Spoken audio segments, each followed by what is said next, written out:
Hello students, this is Edil Bhandari from HR Institute of Studies. Today we are going to continue with the same chapter, that is chapter number 7, fractions of standard 6 maths NCERT. Last lecture में हमने 7.4 exercise start की थी जो पूरा like and unlike fraction पे based था. Comparison between the fractions पे based था, that is smaller than, greater than and equal to. अब अपन वही एक्सरसाइज को कंटिन्यू करेंगे जो अपन ने तीन सम रहने दिए थे, that is 6, 8 and 9.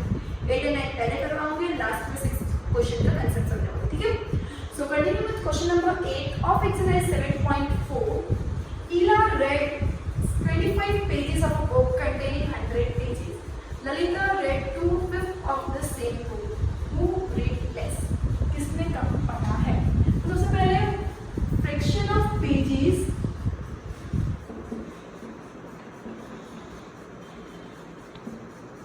Red by Ila कितना है वो अपन देखेंगे, ठीक है. ठीक है, कितना पढ़ा है उसने? 25 pages out of 100 pages, right. जो टोटल होता है वो हमेशा नीचे होता है, उसमें से कितना पोर्शन होता है वो हमेशा न्यूमरेटर रहता है, राइट. सो 25 पेजेस पढ़े आउट ऑफ 100 पेजेस. 25 1 सा 25 4 सा, ठीक है. सो मैंने फ्रैक्शन क्या आ गया 1/4. ललिता ने कितने पेजेस पढ़े? Lalita red 2/5 of the same book. 2/5 of same book. दोनों अनलाइक फ्रैक्शन से कंपेयर कर सकते हैं, किसने कम है किसने ज्यादा नहीं कर सकते.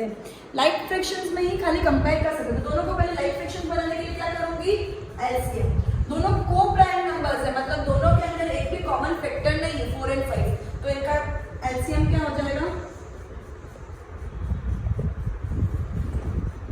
4 into 5 that is 20. को-प्राइम्स का एलसीएम हमेशा क्या होता है? Multiplication of that two numbers. Okay, so 4 5 20 आ गया. सो एलसीएम मेरा क्या आ गया? 20. अब मैं कंपेयर करूंगी ईला का 1/4 को 20 के साथ. तो 4 5 करेंगे तो क्या आ जाएगा? 20. तो ऊपर भी क्या मल्टीप्लाई करूंगी? 5, दैट इज 5/20. कौन है? ईला. नाउ ललिता. ललिता का कितना शेयर? 2/5. उसको इंटू कितना करूंगी मैं? डिनोमिनेटर 20 है, करेक्ट. सो उनको इंटू कितना करना पड़ेगा? 4. तो ऊपर भी क्या करूंगी? 4. तो ये क्या आ गया? 8/20. ये क्या हो गया? ललिता का. किसका हो गया? ईला ने 5/20 पेजेस पढ़े, ललिता ने 8/20 पेजेस पढ़े. सो किसने ज्यादा पढ़ा? ऑब्वियसली ललिता ने. हु रेड मोर? तो इसमें तो हु रेड मोर नहीं पूछा, हु रेड लेस. तो किसने कम पढ़ा है? ईला. किसने कम पढ़ा है? ईला. सो ईला रेड लेस पेजेस. ईला रेड लेस पेजेस. क्लियर? पहले दोनों का दे दिया कंटेंट, एक का फ्रैक्शन फॉर्म में दे दिया और एक का डिटेल्स दे दिए. तो मैं डिटेल से फ्रैक्शन निकालूंगी, उसके बाद दोनों फ्रैक्शन में लाइक फ्रैक्शंस नहीं है तो अनलाइक फ्रैक्शंस को मैं लाइक फ्रैक्शंस करने के लिए क्या करूंगी? एलसीएम के वाया लाइक करूंगी. उसके बाद कंपेयर करूंगी तो मुझे पता चला कि ईला ने कम पेजेस पढ़े compare to Lalita. Clear everyone? So इधर अपना क्वेश्चन नंबर 8 फिनिश होता है. Continue with question number 9. Rafik exercised for 3/6 of an hour. Rohit exercised for 3/4 of an hour. Who exercised for a longer time? Question number 10, please. Sorry.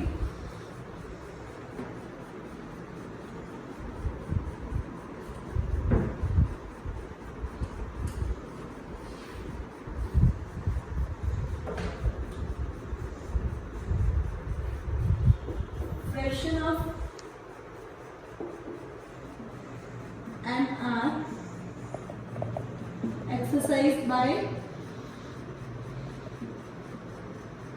कौन है? Rafiq. Rafiq is equal to कितना R उसने exercise किया है? 3/6. कितना fraction of an R उसने exercise किया? 3/6. And Rohit, so fraction of an are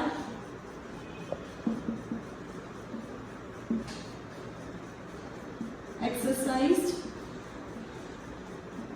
by Rohit is equal to 3/4.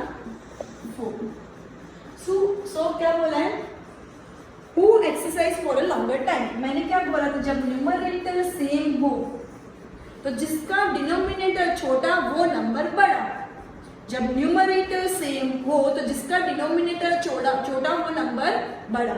सो किसने ज्यादा एक्सरसाइज की होगी, ऑब्वियसली रोहित ने। 3/4 is greater than 3/6, therefore Rohit exercised for a longer time than Rafiq.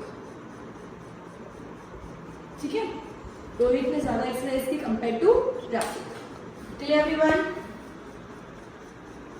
Next, in a class A of 25 students, 20 students passed in first class, and in another class B of 30 students, 24 passed in first class.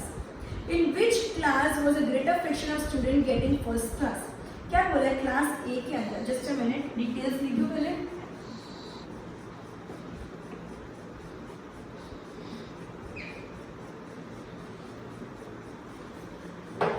Class A के अंदर कितने students हैं, 25 students हैं। ठीक है, उसमें से 20 पास in first class, सो इसमें से 20 पास इन फर्स्ट क्लास। ठीक है, ये मैं डिटेल्स लिख रही हूँ, क्वेश्चन में क्या बोला है। इन अनदर क्लास बी, अब है दूसरी class, class B of 30 students, इसके टोटल स्टूडेंट्स कितने हैं, 30 स्टूडेंट्स। ए के अंदर 25 स्टूडेंट्स थे, इसके अंदर कितने स्टूडेंट्स हैं, 30 स्टूडेंट्स हैं। 24 पास इन फर्स्ट क्लास, इसके अंदर से कितने फर्स्ट क्लास में पास हुए, 24 स्टूडेंट्स। ठीक है, in which class was greater fraction of students getting first class, दोनों में से ज्यादा फर्स्ट क्लास इसको मिल रहा है। ठीक है, so fraction of students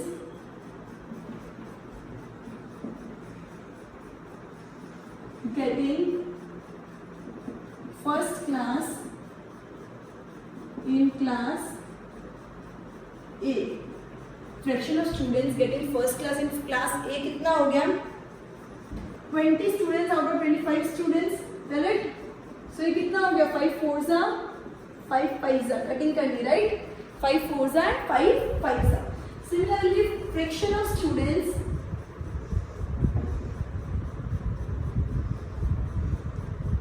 getting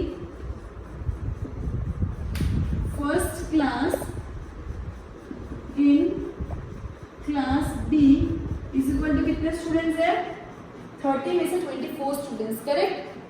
so 24 upon 30, 6 4s are 6 5s are, मतलब 4/5 students.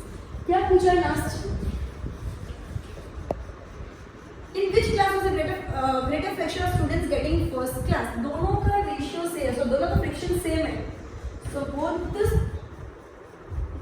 both the classes are getting equal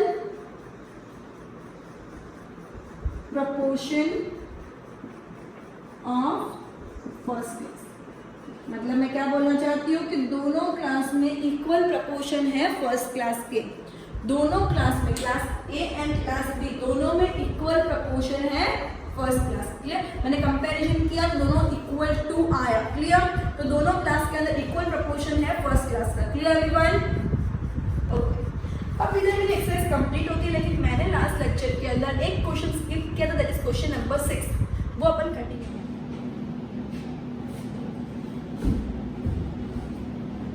Okay, we'll continue with question number 6. That is, the following fraction represent just 3 different numbers. Separate them into 3 groups of equivalent fraction by changing each one to its simplest form. तो अपन को क्या करना है, सबसे पहले जो भी numbers है वो नंबर्स को सिंपलेस्ट फॉर्म में करना है। जो भी फ्रैक्शंस दिए वो फ्रैक्शंस को सिंपलेस्ट फॉर्म, सिंपलेस्ट फॉर्म मतलब क्या होगा, न्यूमरेटर डिनोमिनेटर को जितना हो सके उतना कट करो, न्यूमरेटर एंड डिनोमिनेटर को जितना हो सके उतना कम करो। तो अपन इसको सिंपलेस्ट फॉर्म में सब नंबर को पहले करेंगे एंड फिर कौन सा किसका इक्विवेलेंट कौन सा नंबर किसका इक्विवेलेंट है वो लिखना है. सो क्वेश्चन नंबर 6 ए 2/12. पहले मैं सब क्वेश्चंस लिख देते, बाजू में सिंपलेस्ट करते जाओ. ठीक है. 3/15, सी 8/50, डी 16/100, ई 10/60,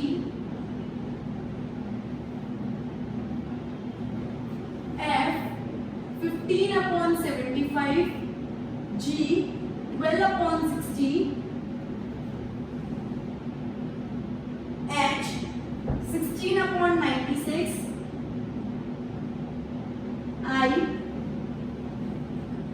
12/75, J 12/72, J 12/72, K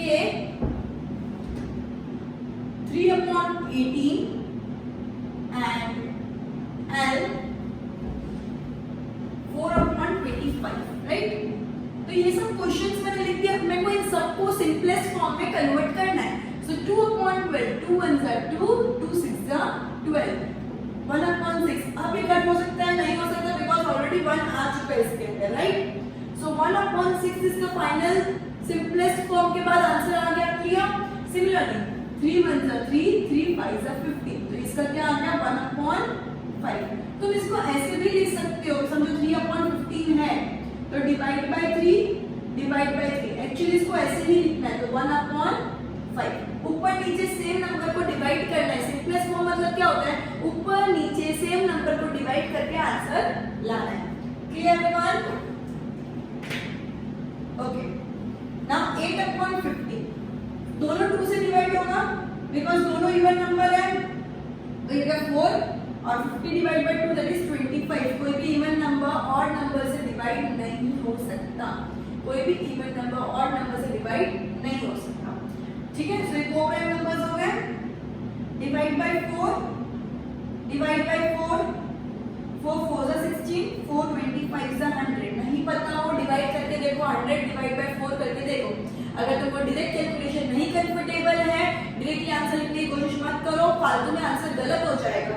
इससे better 100 divide by 4 normal division करके देखना. Clear. 10 divide by 10, divide by 10. Okay. So 10 divide by 10 is 1 and 60 divide by 10 is 6. Clear everyone. तो ये सब सिंपलेस्ट फॉर्म में आंसर्स आ गए. ओके. 15 की टेबल में 75 आता है. 15 की टेबल में 70, 15 5 जा 75. तो दोनों ऊपर नीचे 15 से डिवाइड हो जाएंगे. 15 1 जा 15, 15 5 जा 75. क्लियर. 15 1 जा 15, 15 5 जा 75.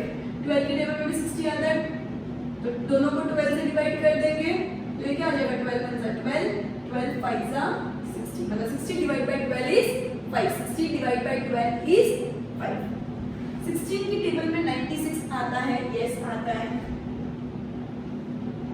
ठीक है. तो 16 डिवाइड बाय 16,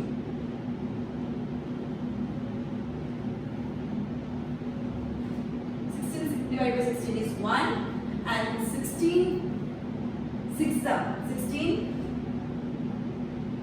6 1 जा 6, 6 6 जा 36, 6 1 जा 6 प्लस 3 9. सो 16 6 जा कितना होता है 96. 16 6 जा कितना होता है 96. तो ये क्या आंसर आ गया 1/6. 12 की टेबल में 75 आता है. नहीं आता है. 12 की टेबल में 75 आता है. नहीं आता है. लेकिन क्या 3 की टेबल में 75 आता है. तो अपन को नॉर्मली ये अपन को डिविजिबिलिटी रूल के हिसाब से पता है कि अगर the total of all the numbers if divisible by 3 then the whole number is divisible by 3. So 7 plus 5 is 12 and 12 is divisible by 3. So 75 पूरा का पूरा 3 से divisible है. So 12 divided by 3, 75 divided by 3. 12 divided by 3 कितना होता है 4 and 75 divided by 3. 3 2 is 6, 1 5, 3 5 is 15. ये देखो 75 divided by 3. 3 2 is 6, 1 5, 3 5 is 15. 0 0. Okay. So 4/25. Now 12 divided by 72. So 12 की टेबल में 72 आता है. Yes आता है.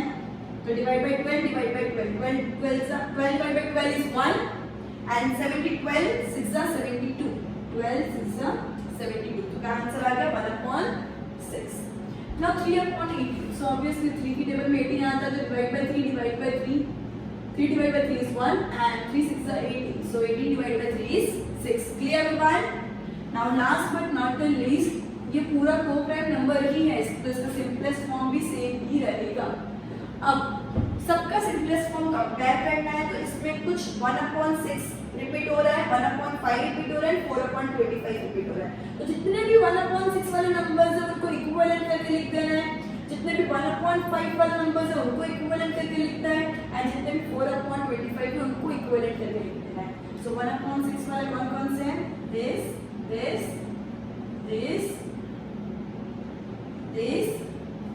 and this so 1/6 वाले कौन कौन से इक्विवेलेंट है a e